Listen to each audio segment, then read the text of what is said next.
Hi everyone, let's talk about On Mars Alien Invasion. Well, specifically, part 4. Oh, it's chapter 4. That's what I have had to play in my solo playthrough. You can see it linked on the channel. It's in the description as well. If you haven't seen that yet, this is just me talking about the game if you're interested in that. If you want to see the game in action rather than just this frozen state, then yeah, it's all in the playthrough.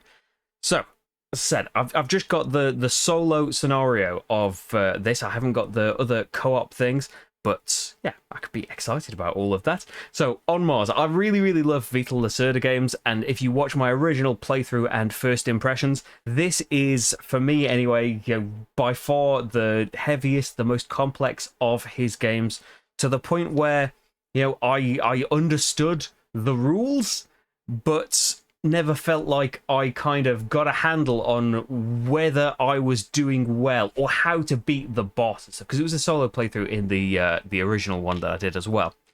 I think that this solo mode, just by it's got an AI opponent and all of these fancy things that it does in the original, this kind of replaces all that out, and you're very much playing on your own.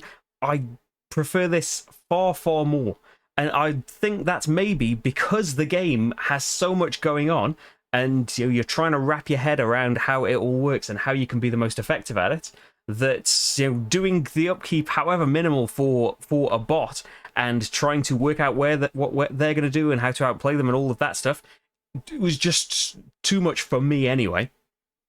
Whereas, even though this is just as difficult to win, I would say just at the standard mode where you are getting 2 random goals and then picking 3 others to fit nicely together. Even that is quite difficult to do. I've not had the prototype for very long. I have played it 4 times solo now, and I haven't won one of them. But that may very well speak to me not being very good at On Mars. So as much as I'm kind of getting more experience at it and getting hopefully a bit better at it, yeah, still a noob. But completely replacing an AI player with these sabotage cards works so well, because in Euro style, you have these terrible events happening to you that you've got plenty of forewarning about.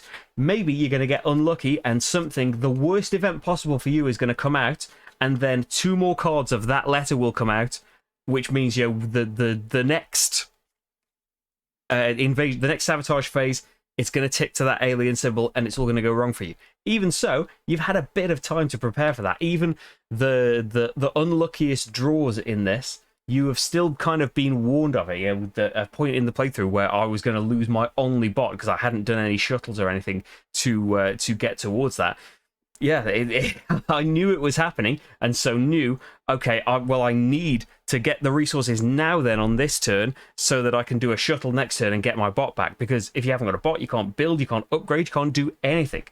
So yeah, it just works wonderfully, and yeah, I would only really play this solo mode, I think.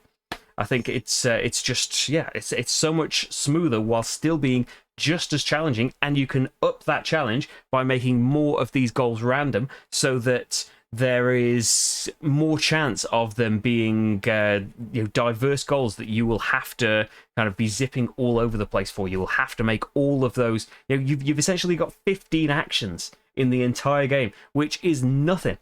You've got to really try and make that work for you. You've got to get these executive actions by getting the shuttles. You've got to try and get the right advanced buildings. You are limited by what's come out, but trying to work them together with your ultimate goals for the game, which scientists to try and get. Are you wasting too much time doing that?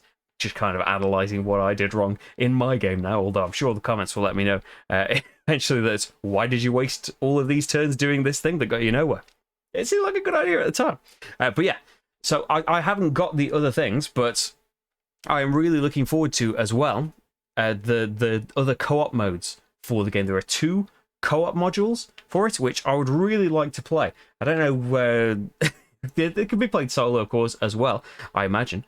But yeah, I'd really like the experience of putting our heads together, because I really like that about CO2. While CO2 is a lighter game, CO2 Second Chance added a completely co-op way of playing it. And I really liked that kind of quite heavy, complex game, putting our heads together and working out how we were going to navigate it and how we might succeed in it. I really like to try that in On Mars. And it also, if that's your thing, it comes with a one versus many as well, where someone plays as the aliens and everyone else is trying to win despite them. You know, we're not so into that kind of thing, but hey, it's great that the option exists and everything. You know, as with the original game, wonderful Ian O'Toole art, beautiful design on the set in the original. As I said in the original first impressions, I think it's probably just above my kind of my weight, my complexity level. That's I just about get it, but I've got to do a lot of practicing and a lot of extra work to start winning. But hopefully, I'll get that chance and be an On Mars master one day.